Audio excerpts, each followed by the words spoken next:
stream this live. It's Dave. It's Katie, Kyle, Madsen now back in the studio. We leave him behind. Yeah, we took the KH2K copter Yeah. over here. My goodness Let's be honest. gracious. I followed you in a car, and that was the worst experience of my life. It was all good until you missed the exit? I was actually, here's the thing, and don't do this at home, kids. I was on my phone fighting with a texter about Terrell Owens, and I missed the exit here. So that's only about a 20-minute delay. We're out here at the Wingstop Sound Stage. I see Kings fans in front of me. It's my happy place as we're getting ready to bring in. Now, I know outside we saw, and I think you won the pool, because we saw Doug Christie, and we saw Peja. Yeah, I and said, Peja's here. And it went Peja first, Doug. Peja was the first one here. Exactly.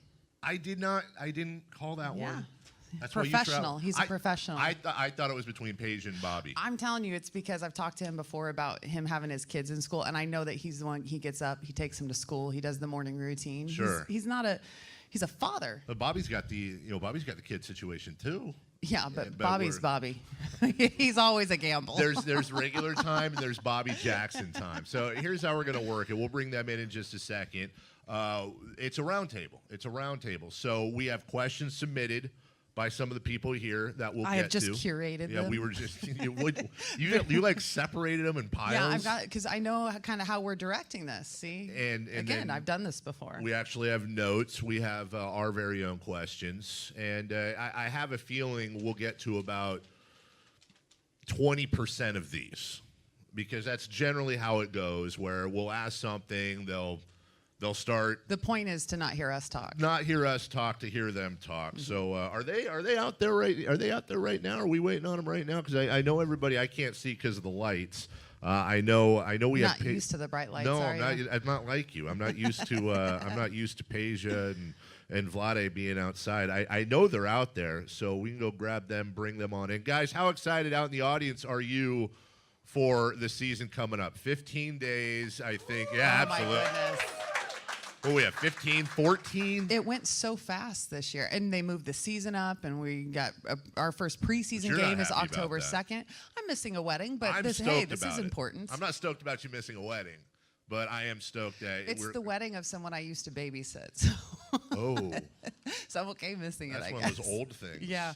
No, I love it. For me, I wish the season was already going, and I wish it would go until, for me, year-round NBA is absolutely fine. In this offseason, we saw that. Well, we saw that. We're going to talk, for example, Vlade, who we're talking to as an ex-player really today, but also happens to be the general manager of the team.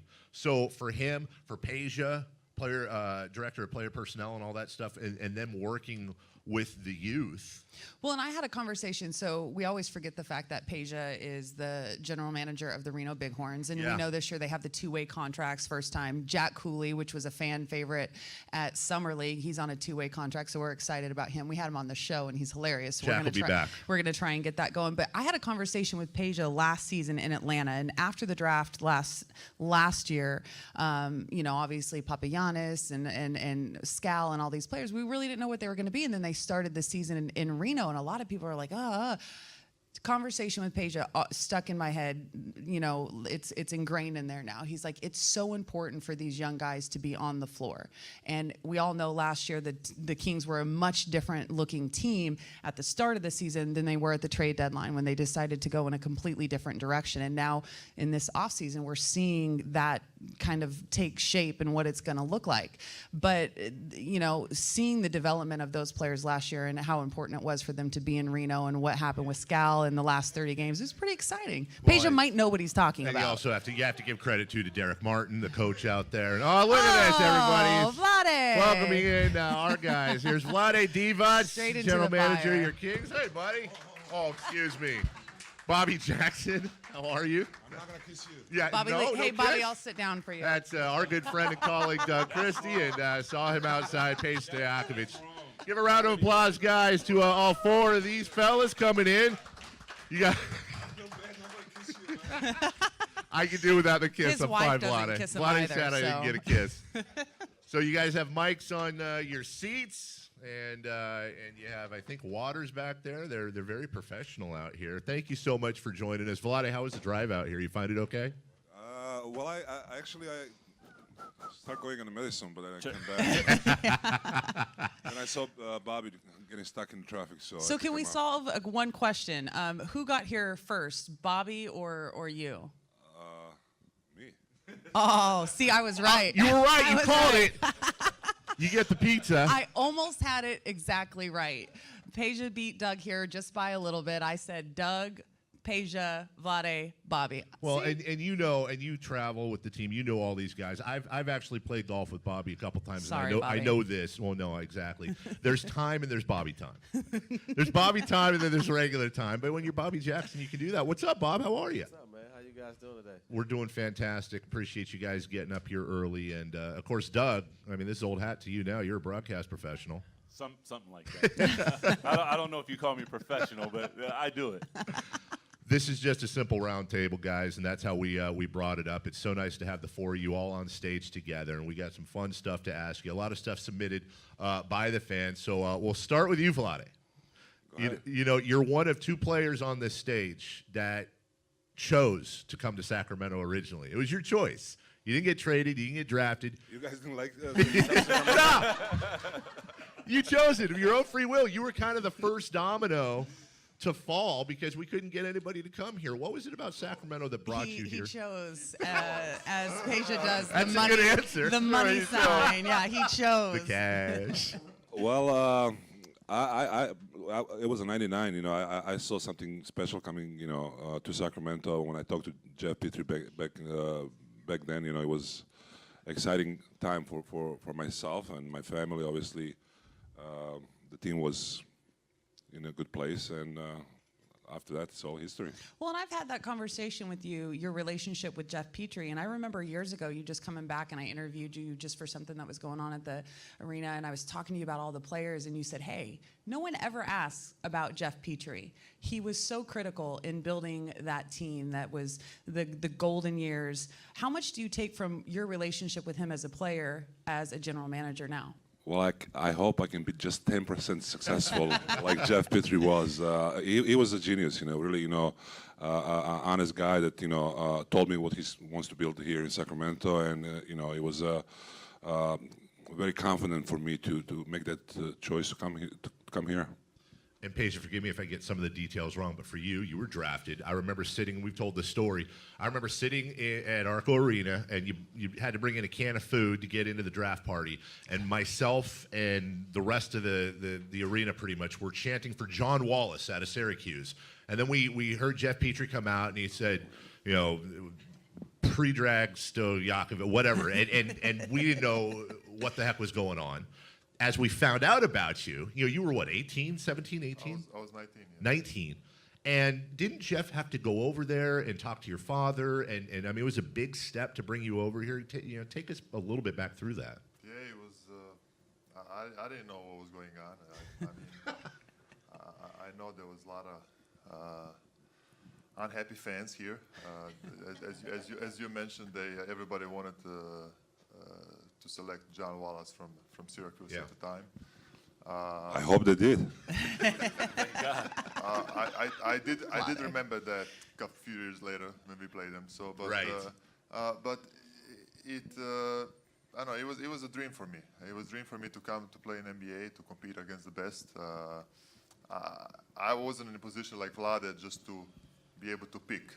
I was selected, and it was a dream for me, and I just wanted to get here as soon as I could, and it happened 2 years later because of the contract that I had with my basketball club in Greece that I play for, and it happened, And now your jersey's in the rafters. It Right. worked out, Well, right? yes, How do you yes. think about that, John Wallace isn't in the rafters, I can tell you that much.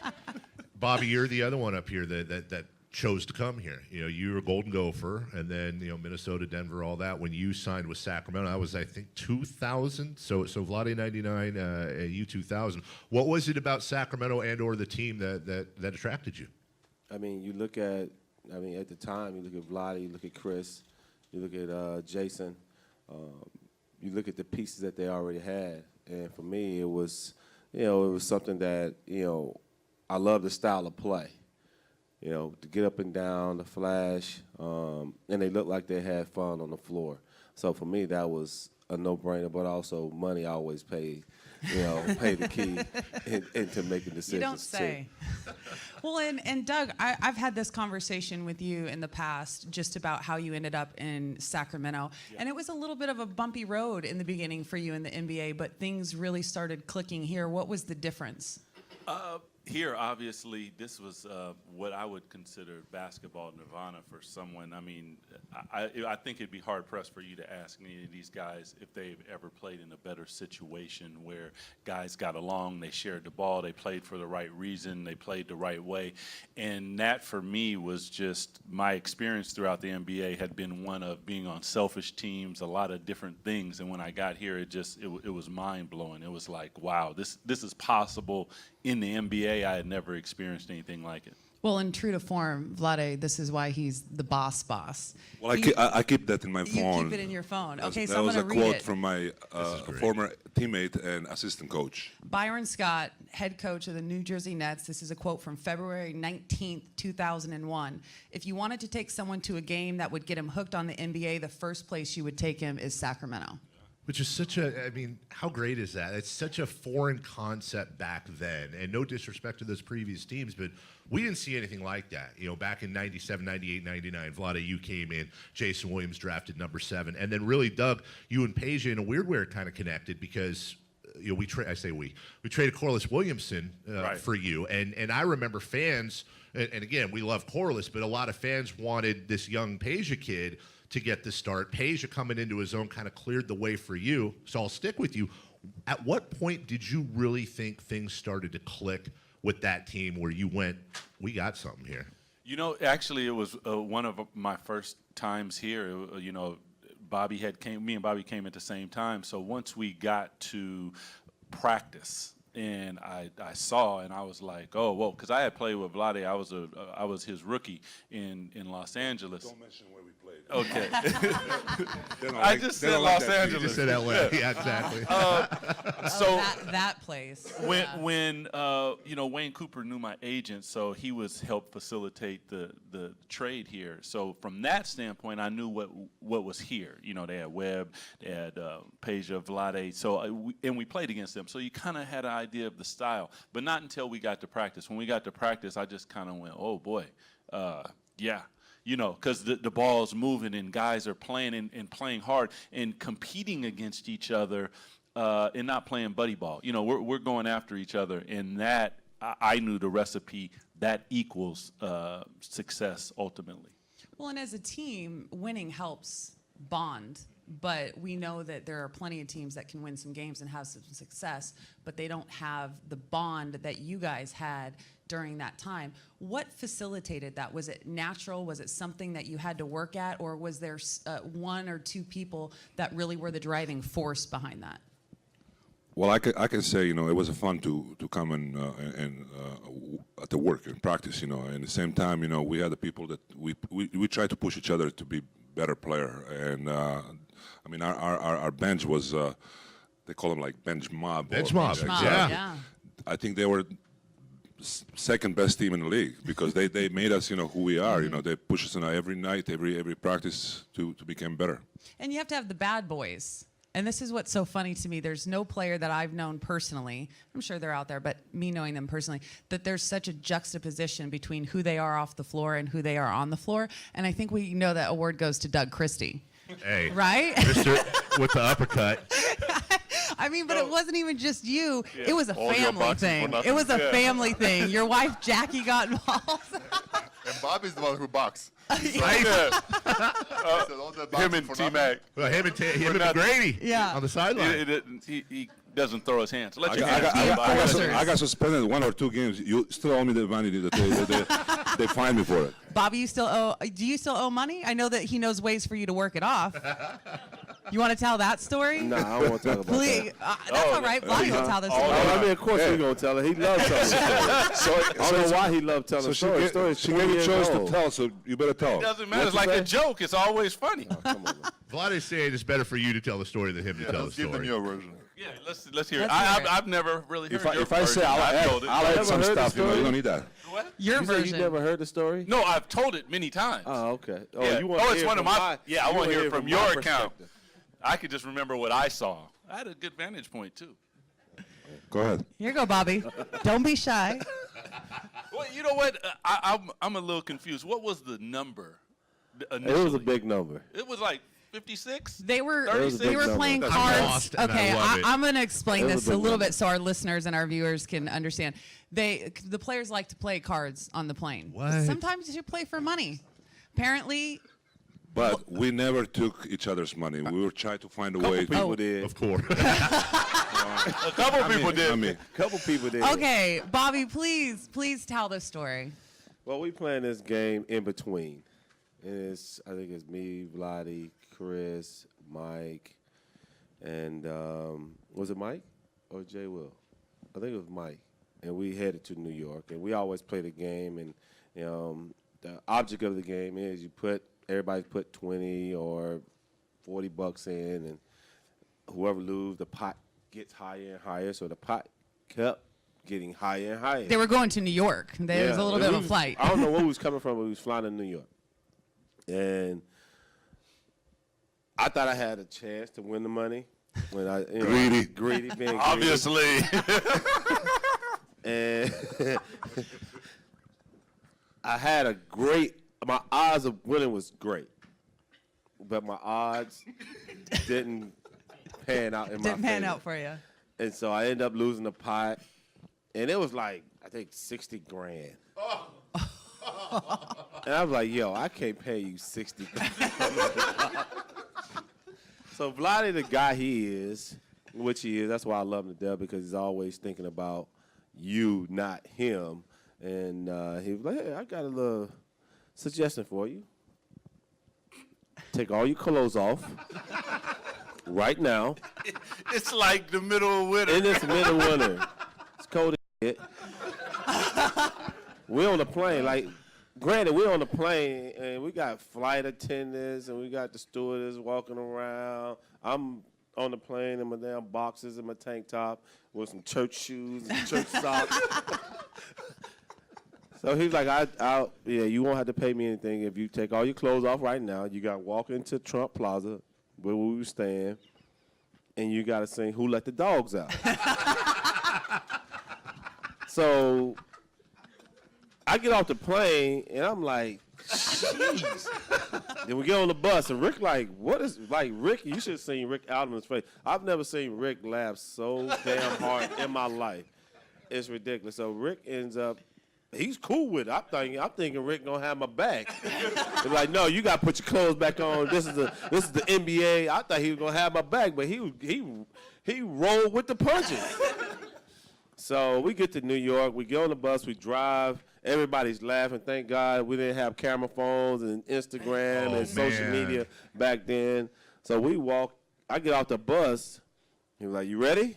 I was like, yeah, if I ain't got to pay $60,000. Granted, I would have walked in there butt naked if he would have said. I would have walked in butt naked if he would have said, you ain't got to pay me $60,000. So I get off the bus and I started, who let the dogs out? And these fools behind me, woof, woof, woof, woof, woof. So I'm walking in who let the dogs out? They're like, who? Then we get into the middle of the lobby. And it's like a bunch of people in the middle of the lobby. I'm like, why is everybody in the lobby? So obviously they must have called ahead. Somebody called ahead, and it's a bunch of people in the lobby. So at the end of the day, I kind of had a good night anyway. we all did. Was that I mean, we were going to get to this later, but honestly, you had to be talented to do what you did. You had to be a fantastic basketball team. But the culture, the chemistry, it really did seem like you guys had as much, if not more fun off the court together than on. And that's the thing we couldn't see. Is that accurate?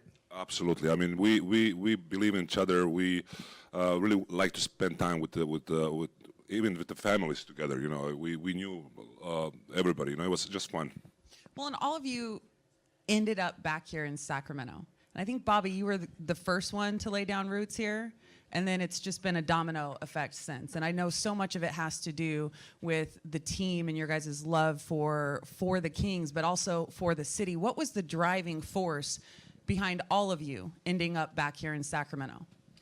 I think, all three of my girls was born here.